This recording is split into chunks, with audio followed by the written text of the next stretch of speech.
Hoje você vai aprender. Hoje nós vamos especular. Dessa vez nós vamos especular. Aí, Alberto, você não já especula há muito tempo? Seu canal é uma viagem, uma viagem. Pois é, mas hoje eu quero te fazer uma pergunta. Como é que você imagina que é os céus? Como é que você imagina?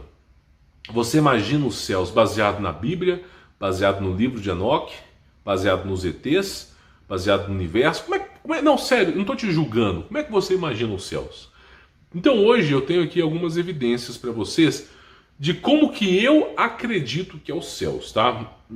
Não só eu, a Nikola Tesla defendia essa hipótese também, outras pessoas defendiam essa hipótese, que nós estamos presos numa dimensão e que só sai daqui aquele que aceitar em seu coração a redenção em Cristo, tá? É o que eu acredito. Então assim, antes de começar o vídeo, eu vou te pedir de coração para você deixar o seu like, compartilhar nos grupos de família, se inscrever no canal e claro, se quiser conhecer o meu trabalho, tem links aí na descrição. Tá? O que é os céus? Ponto número 1. O que eu imagino que é a Terra? Bom, se você pegar a Bíblia, você vai ver que o Jardim do Éden, onde Deus criou os seres humanos, Adão e Eva, não era na Terra. Isso é óbvio, né? Aí depois que colocou os seres humanos no Jardim do Éden, houve o pecado principal, tiraram os seres humanos do Jardim do Éden e colocaram a leste, não sei aonde, lá na Terra.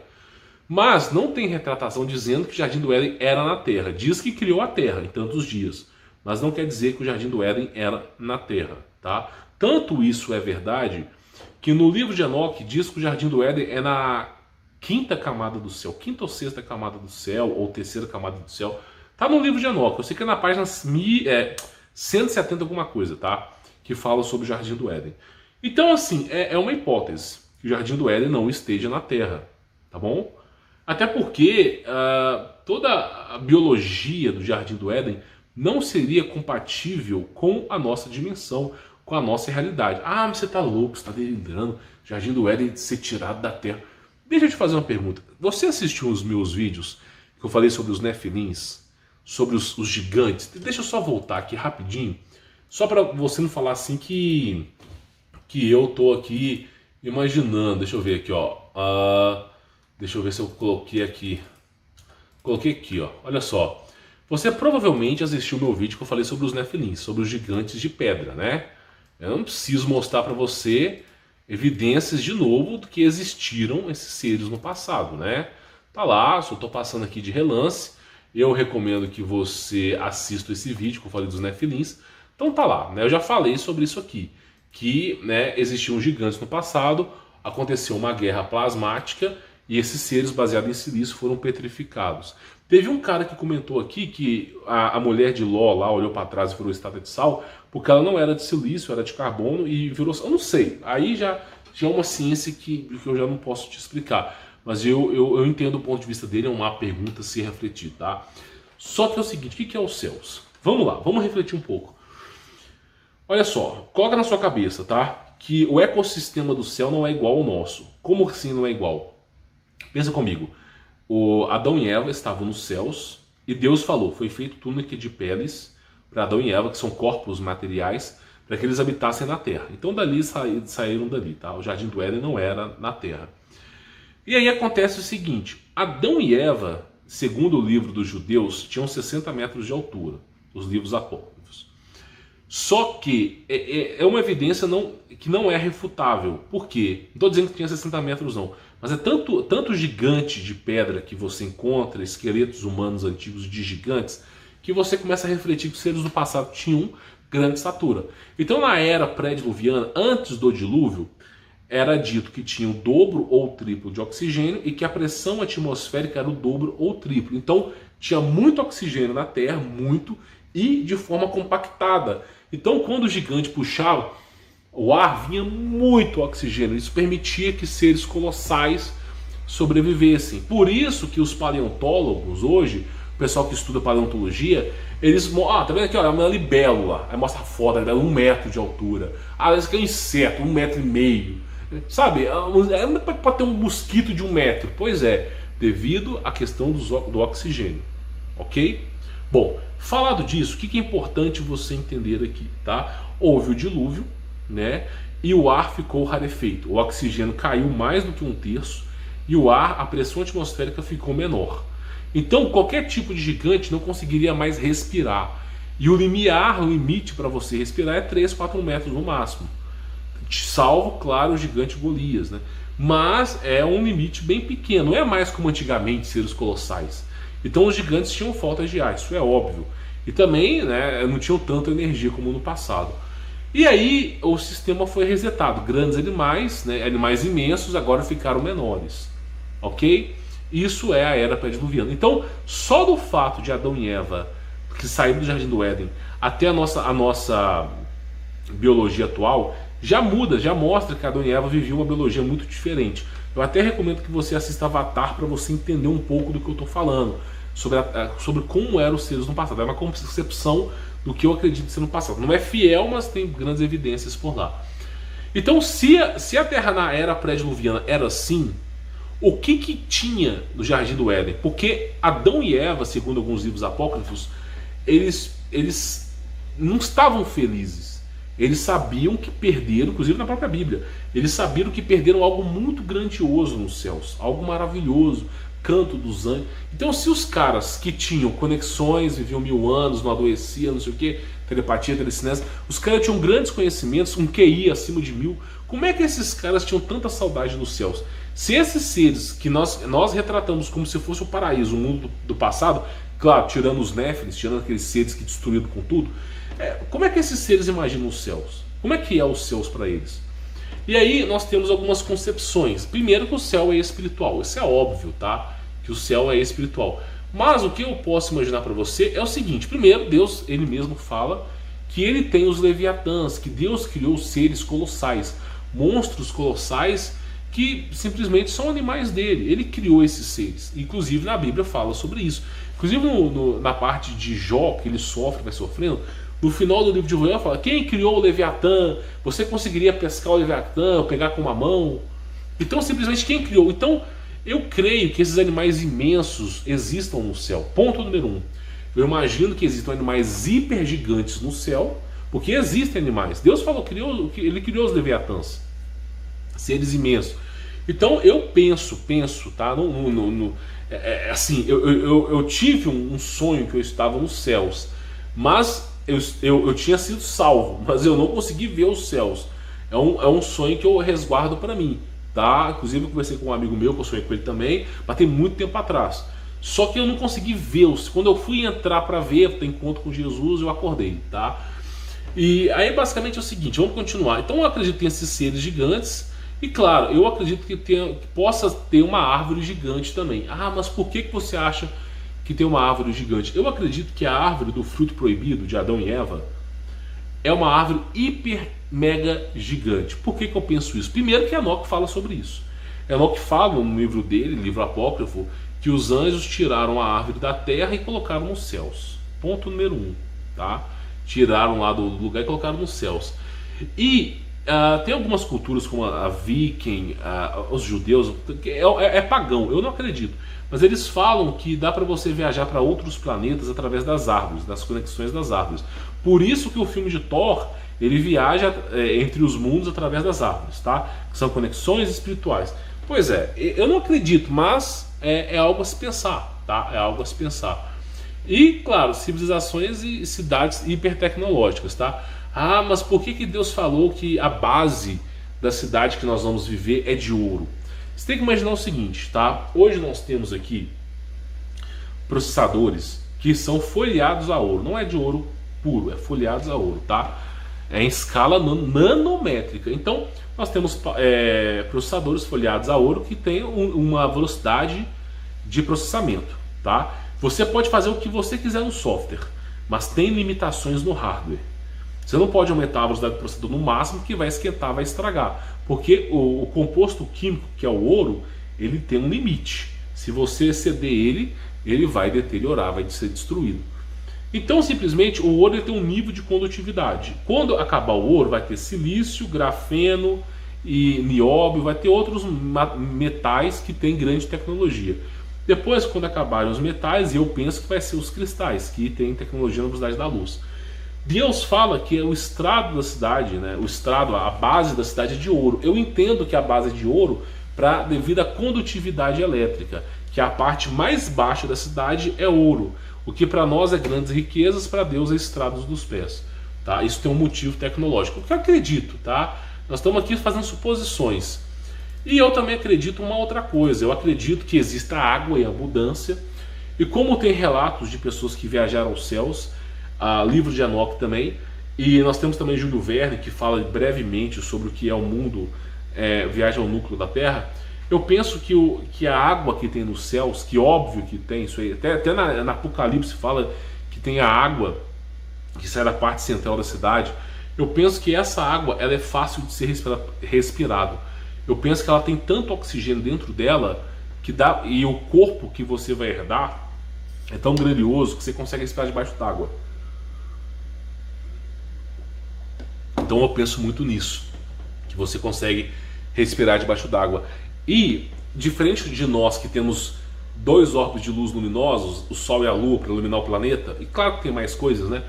Mas nos céus quem ilumina é Deus, é Jesus Cristo. A sua grandiosidade ilumina tudo. Então eu acredito que você conseguirá ver até mesmo que está no fundo do oceano e a criação divina de Deus, tá? É o que eu imagino que é os céus.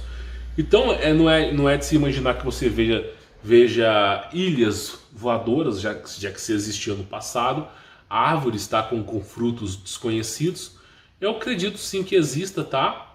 Deixa eu pegar alguma outra imagem interessante. Eu também acredito que vai ter cidades sobre nuvens, e devido à densidade do corpo humano, pode ser que você seja mais leve, pode ser que você consiga caminhar entre as nuvens. Pode ser. Por isso que na Bíblia fala sobre o caminhar entre as nuvens, tá? Havia anjos que estavam nos céus, rente às nuvens. É o que pode ser, tá? Porque é um reino espiritual. Por que o universo ele é espiritual? Por que Deus... Inclusive eu vou deixar essa imagem aqui para mostrar para vocês. Deixa eu só mostrar essas duas imagens.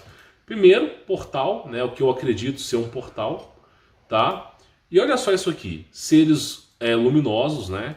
Nós temos aqui, deixa eu pegar aqui, tá? Seres luminosos. Os anjos são seres luminosos. Aqui é uma retratação do corpo humano, o carbono, como se fosse a alma e o espírito, a projeção. Nós temos aqui como é a salvação divina de Deus, né? É o que se acredita, não consigo aumentar essa imagem para te mostrar, mas praticamente é o seguinte, ó, você está numa dimensão pesada. Por isso Cristo mesmo dizia, o mundo jaz do maligno, a nossa morada não é aqui, nosso tesouro não é aqui, aqui é onde o ladrão rouba e mina, lá em cima é onde o ladrão não rouba e mina. Então nunca foi a nossa morada aqui, ao que tudo parece.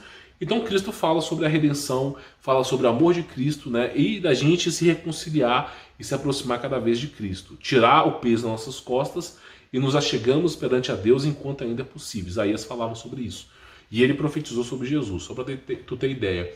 Então eu acredito que é o que? Nós estamos numa dimensão pesada e nosso objetivo aqui é sermos salvos de forma espiritual, tá?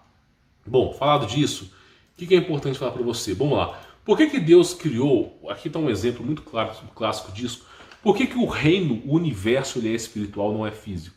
Por que a Terra é física? A Terra é física porque a Terra é um aprisionamento, tá? A Terra é uma densidade, um aprisionamento. Para isso aqui funcionar, tem que ter muita energia, tem que ter muito investimento, inclusive investimento, não financeiro, mas tem que ter investimento para a Terra funcionar. Agora, quando as coisas são espirituais, elas não estragam. Porque nós temos... O pessoal fala, mas espiritual, você vai ultrapassar os objetos. Não, quando Cristo ressuscitou, lembra bem disso. Quando Jesus Cristo ressuscitou, teve um discípulo que duvidou, eu não vou lembrar o nome aqui, mas teve um discípulo que duvidou de Jesus Cristo. Se ele veio mesmo, eu quero tocar em suas feridas, quero ver se ele é verdadeiro. Aí Cristo falou assim, eu estou aqui, toque em minhas feridas. Aí ele tocou e se arrependeu. E Cristo falou assim, felizes os que não viram e creram. Então, se Cristo ressuscitado espiritualmente, tá? É claro que ele ressuscitou em carne, o corpo dele foi ressuscitado também. E ele conseguia pegar, comer as coisas, que dirá nos céus, tá? Nós teremos outros corpos também. Então, eu imagino o seguinte, que o reino espiritual ele é muito mais amplo, Por quê? Nós temos, olha só te explicar isso aqui. Se você consegue, você que está me ouvindo agora, lembra bem que eu te falei. Você não consegue imaginar, você está me ouvindo agora, você não consegue imaginar aquilo que você nunca viu, nunca te contaram ou você nunca vivenciou, correto? Por exemplo, você nunca imaginaria um Power Ranger com a cara da Cuca, né, do Sítio do Pica-Pau Amarelo, dançando o ukulele. Você nunca imaginaria isso, acabei de inventar aqui. Mas você, olha que coisa interessante, você pensa no elefante amarelo, você acabou de pensar, elefante azul, elefante vermelho, você acabou de pensar na pessoa? Pois é, porque o seu cérebro está usando a informação que tem para processar. Então pensa comigo uma coisa, você entende o universo, que ele é a Via Láctea imensa, e que existe outros planetas, nebulosas, coisas grandes. Você não consegue raciocinar que nós somos uma agulha no palheiro? Você não consegue imaginar isso? Aí depois introduziram para você que existe multiversos. Não só tem um universo, tem os multiversos. Então, além de ter o universo para tudo quanto é lado imenso, nós temos multiversos em outras dimensões. Correto? Dá para você imaginar. Se você consegue imaginar multiversos, se você consegue imaginar universos, você acha que Deus não conseguiria imaginar, não? Você acha que Deus não conseguiria imaginar? Então o que eu penso? Se nós que somos mortais conseguimos imaginar isso, que dirá o reino de Deus? Então eu penso que é algo muito maior até mesmo do que nos é apresentado. Porque Deus, ele fala da promessa que nós seremos eternos. Os seres humanos, né, depois dessa prova que nós estamos passando aqui na Terra, sofrimento coletivo, depois quando estivermos com Deus, com Jesus Cristo, aqueles que aceitarem Jesus em seus corações, eles herdarão a vida eterna. Para você saciar a vida eterna, tem que existir uma criação eterna. É impossível uma vida eterna viver em algo que simplesmente não tem novas revelações, novas conciliações. Por exemplo, imagina só você viver numa cidade, sei lá, de 100 km para um lado, 100 km para o outro, uma cidade quadrada de ouro. Imagina você viver a eternidade ali. Uma hora você vai enjoar, isso é óbvio. Se o seu corpo que é carbono já enjoa, imagina o celestial. Então eu penso o seguinte, que existe a cidade voadora, isso é óbvio, é bíblico, mas eu penso que tem muito mais. É como Enoque descreveu no livro da Bíblia. Eu não estou dizendo que venerando Enoque, longe disso, nem gosto do cara, tá? Eu gosto de Jesus. Mas eu acho interessante que ele retrata o céu por dimensões. Enoque fala assim, a lua passa por dimensões, o sol passa por dimensões. Nós não entendemos isso, mas pode ser múltiplos planetas.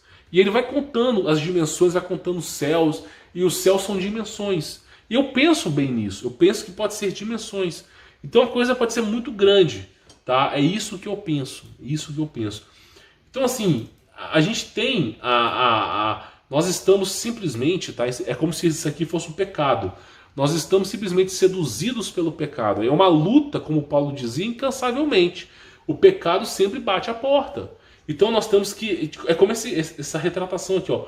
O cara, né, enfiando a cara no pecado. Se deixar, ele é afogado. Então eu penso que nós vivemos numa dimensão pesada. Uma dimensão realmente pesada, que a luz do mundo é Cristo, tá? Que a luz do mundo é Cristo. E que simplesmente essa dimensão nós estamos num aprisionamento. Por isso que a operação Paperclip, Fishball, High Jump, ninguém consegue sair para cima ou para baixo. Fizeram perfuração na Rússia, não conseguiram ultrapassar um certo limite de distância. Fizeram grandes operações para o céu, não conseguiram passar também. E por quê? Porque eu acredito que é um aprisionamento. Então só sai daqui aquele que crê em Cristo. Só que ao mesmo tempo que aquele que crê em Cristo, você tem que lembrar que Cristo é a luz do mundo. Então, se você deixar ser seduzido pelo pecado, você vai apagar a sua luz.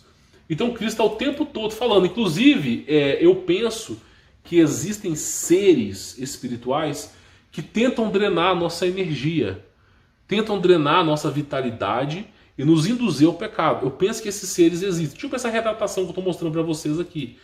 Eu penso que esses seres possam existir e eles sempre querem se alimentar da nossa boa vontade e pregar a destruição em nossos corações, o medo em nossos corações. É o que esses seres querem para poder alimentar da nossa luz. E claro, né, o contexto do que o anjo caído caindo na terra. E que foi uma prisão. Inclusive na Bíblia fala sobre isso. E eu tirarei o anjo através da chave do abismo. Pois é, abismo, né, para governar o mundo. Então prisões, dimensões. E está lá a retratação do que era a Bíblia lá, ó. está lá a retratação da batalha espiritual. Então eu penso muito que é isso, né? Eu penso muito que nós estamos nessa dimensão pesada, e que o reconcílio com Cristo, a crença verdadeira em Deus, faz com que a gente saia dessa densidade pesada. É o que eu acredito. Por isso que os anjos, não todos, mas a grande maioria, são seres celestes de luz, translúcido. Inclusive o reino de Deus, o trono de Deus, o julgamento de Deus, é falado que tem você não consegue nem olhar para o rosto de Deus de tanta luz transcendente. Então imagine a retratação, que é o julgamento de Deus, ó. É uma retratação bíblica. Olha só, os anjos de Deus com várias asas, vários rostos, e a resplandecência de Deus. Então eu imagino que realmente nós estamos numa dimensão, e que para a gente sair daqui é só aproximando de Jesus, não tem outra história. Porque Deus enviou Jesus, que é o manifesto de Deus na carne, é simplesmente Deus encarnado. Deus se fez menor, ele tirou uma parte dele mesmo, tá? Deus pode estar em 40 lugares ao mesmo tempo, só para te avisar, 1 milhão de lugares, infinitamente. Então ele tirou uma parte dele mesmo para vir à Terra e ensinar o caminho, e ele mostrou na carne a salvação. É o que eu acredito. Por isso que fala que o julgamento de Deus vai ser assim, ó, os anjos, né, vão fazer o julgamento, claro que o julgamento é perante ao livro da vida, e Deus vai fazer de forma justa. Então eu acredito nisso, que é uma prisão dimensional, e que é o tempo todo, né, o mundo é um inferno, né? Então tá lá, Jesus Cristo é aquele que reconcilia os seres humanos com Deus, tá? E, né, existem as pessoas que são despertas. Tem pessoas que não importa o que você fale. Tem pessoas que não importa o que você fale, não importa, elas nunca vão acreditar. Meu irmão, você sabia que o sistema quer ocultar a verdade da gente? Não, isso é a teoria da conspiração. Tem gente que não importa o que você fale, nunca vai despertar. É o famoso day live, eles vivem. Nunca vai despertar. Agora, aquela pessoa e sabe quem desperta as pessoas? É o Espírito Santo. Nunca foi eu, nunca foi você. Quem desperta as pessoas para a verdade é o Espírito Santo. Então aquelas pessoas que são despertadas pela verdade, elas deixam de ser enganadas, elas passam não mais a caminhar para frente, mas passam a olhar para cima. E passam a desejar a vida em Deus. E começam a basear as suas escolhas baseadas em Cristo. Então é o que eu acredito. Os despertos, eles vão buscar a redenção em Cristo. Tá? É o que eu acredito. E aí é um caminho difícil. Não é, o mundo é um inferno, realmente aqui é um purgatório, é o que eu acredito. Aqui as coisas realmente lava-se o pecado do ser humano aqui. E aí o caminho é estreito, mas aquele que perseverar até o final será salvo. É o que Jesus Cristo... E Cristo disse, se você crê em mim, e ainda que você morra, você viverá. Você não morrerá, mas passará da morte para a vida. Tu crês nisso? Ainda perguntou para os discípulos, é claro que eu creio, tem que crer. Tá entendendo? E aí, nós temos o quê? A parte celestial dos céus. Nós temos os anjos em aguardo ao julgamento de Deus, aguardo ao apocalipse. Mas vai acontecer daqui a um ano. Não, cara, não, esquece datas, esquece. Ninguém sabe o dia, viva a sua vida, mas viva a sua vida em Cristo. Viver é Cristo, morrer é lucro. Viva a sua vida em Cristo, não fique pensando que um dia vai acontecer. Apenas viva em Cristo, tá? É o que eu te falo. Então a luz no mundo é Cristo, tá? E aí vai ter, claro, o grande cataclisma, né, que eles vão mostrar. Eu vou ter que tirar o som aqui, tá? O grande cataclisma lá, e vai erradicar a terra, não sei o que. Esse aqui é o final, tá? Esse é o final, ó. Não vai sobrar rocha sobre rocha. É o que Jesus disse, tá? Aí tem uns desenhos doidos japoneses, né? Mas é basicamente isso aí. Então, assim, é retratado os céus, anjos que voam, tal. E o caminho é estreito, ó. O caminho para a salvação eterna é um caminho estreito, ó. Não é um caminho assim, caminho aberto, não. Então o que eu quero que você, inclusive tá lá, deixa eu só coçar minha perna aqui, tá? O que eu quero que você entenda até agora? O que é os céus? Tem grande tecnologia. Ponto número 1. Os anjos que caíram dos céus, no livro de Enoque é retratado como santos sentinelas que vivem na 5ª camada dos céus. Esses anjos repassaram tecnologia aos seres humanos, tecnologia proibida. Essas tecnologias que os anjos passaram só gerou guerra na Terra. Só guerra. O ser humano só cria coisa para guerra. Albert Einstein criou energia livre através do que nós chamamos de bomba atômica. Ele criou energia livre, usaram para criar a bomba atômica. Carlos Drummond de Andrade criou a aviação, usaram para fazer guerra. É sempre assim. Nikola Tesla criou energia elétrica, usaram para fazer... É sempre assim, não tem nem o que falar. Então a tecnologia dos anjos que é trazida para os seres humanos é má. Os frutos dela nós vemos, tá? Então tem tecnologia dos céus, mas é uma tecnologia boa, existe, tá? Você não vai ter chip implantado na mão, longe disso. É uma tecnologia dos céus. E eu penso o seguinte: você vai ter um corpo espiritual belo, tá? E vai ter algo para se fazer na imensidão, na vastidão que é o universo, tá? E claro, Jesus Cristo vai estar presente para cada um. Como sempre esteve. Se você clamar Jesus Cristo no seu quarto, no último segundo da sua vida, você pode clamar Jesus. Clame agora, que Ele te ouvirá. E se você clamar com muita vontade, você ainda sonha, vivencia e testifica dele. Tá bom? Então é isso que eu penso que é os céus, tá? É um conceito que eu queria falar isso para vocês. Eu imagino sim que tem a cidade dourada, eu imagino que tem as camadas do céu, mas não como o pessoal pensa, mas sim como dimensões. Eu imagino um universo muito maior do que nos foi apresentado, que é o reino de Deus. Seres com hipertecnologia, corpos espirituais, uma resplandecência da luz de Cristo. Eu imagino realmente um lugar para chamar de casa. É o que eu imagino, para levar a minha família comigo aos céus, tá bom? Bom, vou ficando por aqui, sou Humberto Volt, espero que você tenha entendido. Dê o seu like, inscreva no canal, ative as notificações e confira aí o meu trabalho, tá bom? Fique na paz.